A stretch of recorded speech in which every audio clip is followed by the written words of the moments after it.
Hello, welcome back, it's Barfly2 here. Like most of you, I'm eagerly waiting on Rising Tensions finally getting a shipping date and getting it shipped out.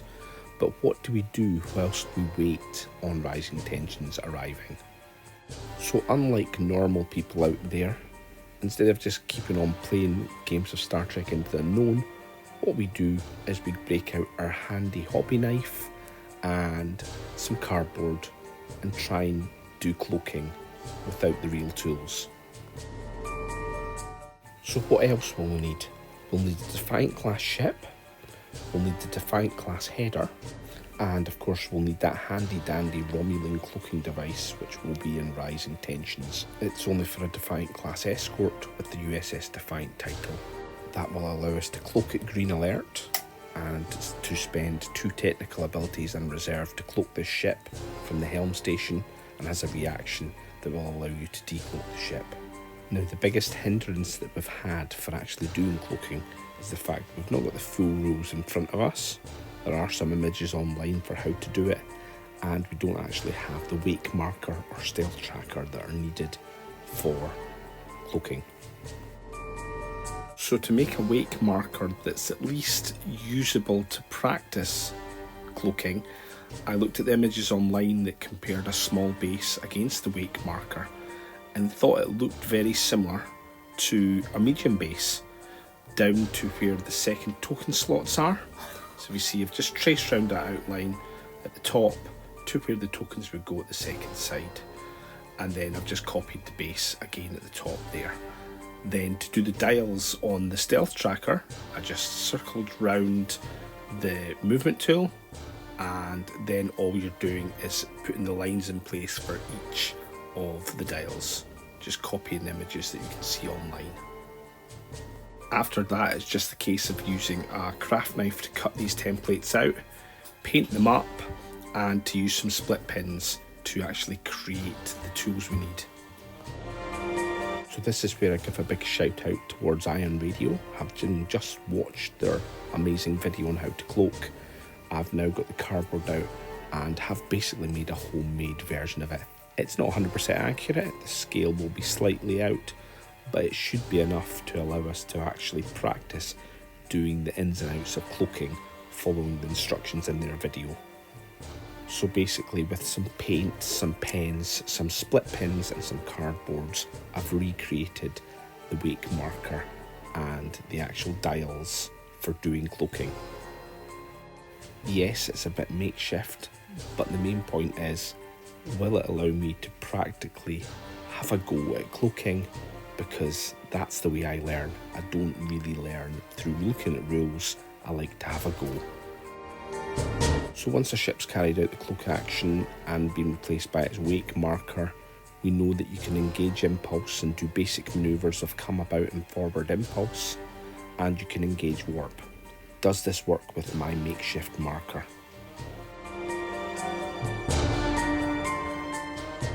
As you see, it does the basic job.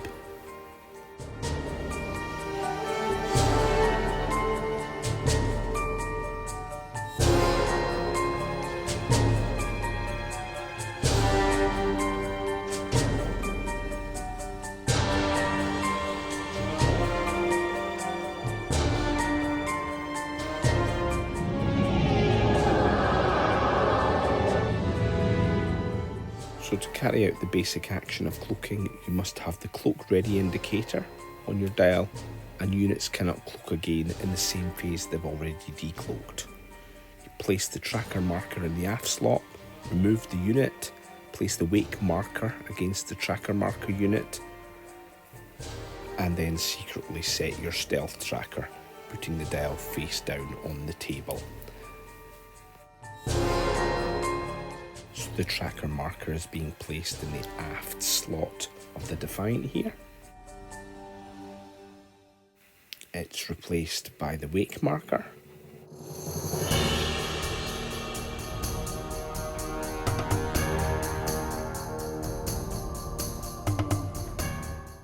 And here we set the stealth tracker.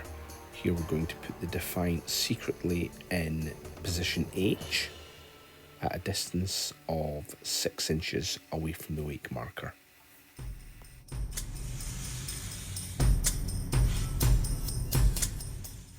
decloak, you must reveal your stealth tracker. You measure the unit's position, aligning the ruler with the letter and along the line that runs along beside this letter, and measure the distance required along the ruler.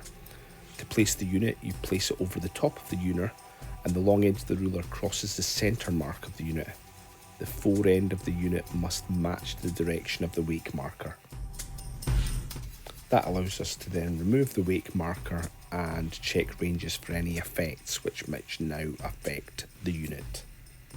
When placing the unit, it must be entirely within the sector and not be overlapping or overlapped by another ship base. If you can't do this, then you must slide the unit the minimum distance towards the make marker along that line that you've been placing it to make it fit. You still can't do that. The opponent then places the unit in a valid position of their choice, overlapping the wake marker. As we said in the last example, we're at position H, 6 inches away. So you get your ruler and you align the bottom of it to the top of the H, and then you move along the line that's beside that, and you'll put the ship in the same alignment as the tracker, 6 inches away. The ship is placed, the centre of the ship, the T mark, where the peg is, aligns with the end of the ruler. And this is just the exact same example, just for the sake of clarity, showing you it again.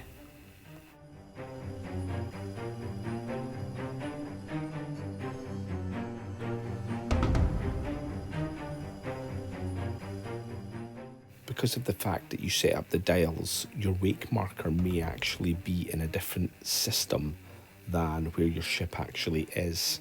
If you choose to do this, you will reduce the unit's reserve dial to 0. And if the unit has no reserve dial or is already at 0 reserve, then 3 peril will be added to the unit. So as you see, if we were still at position H, 6 inches away from the wake marker, in this example here, we would actually be outside the system that the wake marker's in. So when we decloaked here, our reserve dial would be put to 0.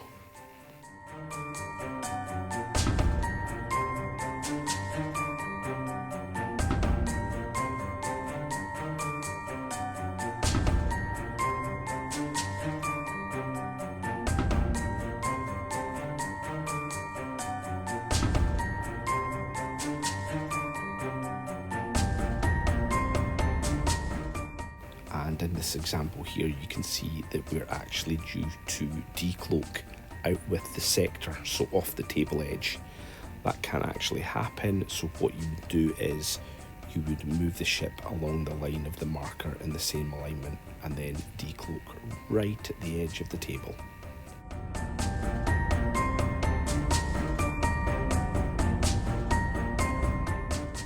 So there's a couple of ways that enemy ships can actually track and find a ship. First is to actually use the scan wake action. This is a science test plus navigation where you re-roll your instrument's power. The difficulty is equal to the ship's evasion stat plus 2. The testing unit, if successful, their players able to reveal one of the 2 hidden position markers on the stealth tracker dial. So in this example, the Jem'Hadar are successful in scanning the wake after its redial and are able to choose one of the 2 hidden measures in order to roughly guess which sector it's going to be in. So any in-game effects which could affect your ship will force you to prove your position if you're cloaked, because it may or may not be your real location that will be within range of it. The controller of the cloaked ship will have to reveal one of the telemetry window arms from the stealth tracker in order to prove that they're not going to be affected by whatever's affecting them. That could be a torpedo, but it could also be an anomaly. Important thing to note here is you're revealing one of these windows to your opponent to prove that you're not going to get affected.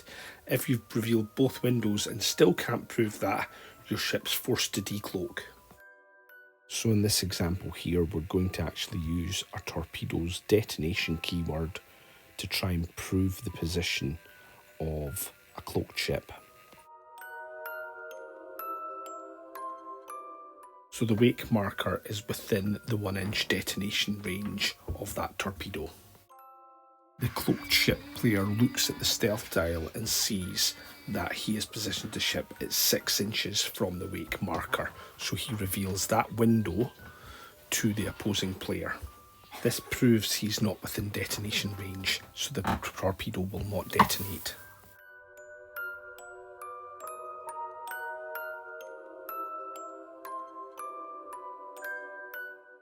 As this was done before the torpedo's movement, the torpedo now moves. If the torpedo was still within the 1-inch range of the wake marker, which it's not in this example, you would have to prove positions again, so you could get a second reveal on the windows. So let's pretend in this example that it did finish its movement within 1 inch of the wake marker again. We reveal the second window. The two pieces of information that the opponent now has is that it's either position G or H, and it's between 4 and 6 inches away from the wake marker. The ship's forced to decloak because the torpedo is within 1 inch of the 4-inch mark, but out with the 6-inch mark, so it needs to prove that, and it can only do that now by decloaking because both stealth tracker windows have been revealed. As you see, it's further away than the 1-inch detonation because it was 6 inches its true position, so it's not affected by the torpedo, but it's still decloaked. There you have it, a very quick overview of cloaking, or trying to use it with some homemade tokens while we wait on the game coming out. Might not look pretty, but using a bit of cardboard and just some images online, I can make a workable tool to allow me to try out cloaking with the ships we've got at the moment and with the rules that we've seen online, whilst we wait on rising tensions actually arriving. Fingers crossed it won't be that long to wait now. Thanks again, see you later.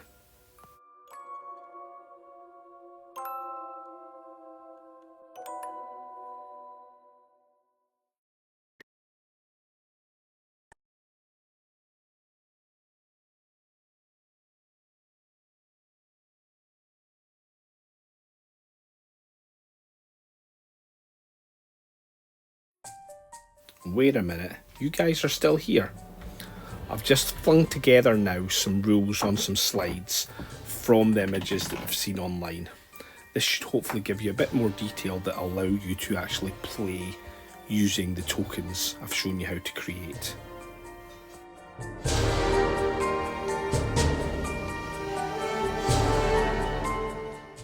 So a cloaked unit cannot perform an attack and cannot be declared a target of an attack.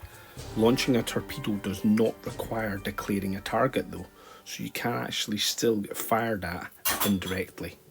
Torpedoes can force you to decloak by having to make you to prove your position because the wake marker isn't actually your true position.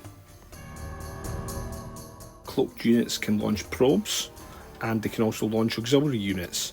They can also transport personnel, but it's important to remember that your stats are changed while you're cloaked. Your sensors and comms range are now 2 inches, which cannot be increased, and your instrument power is reduced to 0. This is regardless of your alert status while cloaked. A cloaked unit can make and receive hails, but must meet requirements for hails. A cloaked unit can sensor lock other units, and a cloaked unit can maintain a sensor lock when it's cloaked, or not. When a unit cloaks though, any sensor locks attached to it are removed. You can deploy when cloaked, but you've got to pay all associated action costs. Because this is not an order, you cannot commit an officer to it. So for example, with the Defiance Romulan cloaking device, you would have to play 3 reserve to deploy when cloaked. Each ship has a decloaking action that they can use, but opponents can also take actions which will force a unit to prove its position. This is where using torpedoes can come in. This will force your opponent to reveal one of the stealth tracker windows to prove that they're not actually in a location to be affected by the torpedo detonating.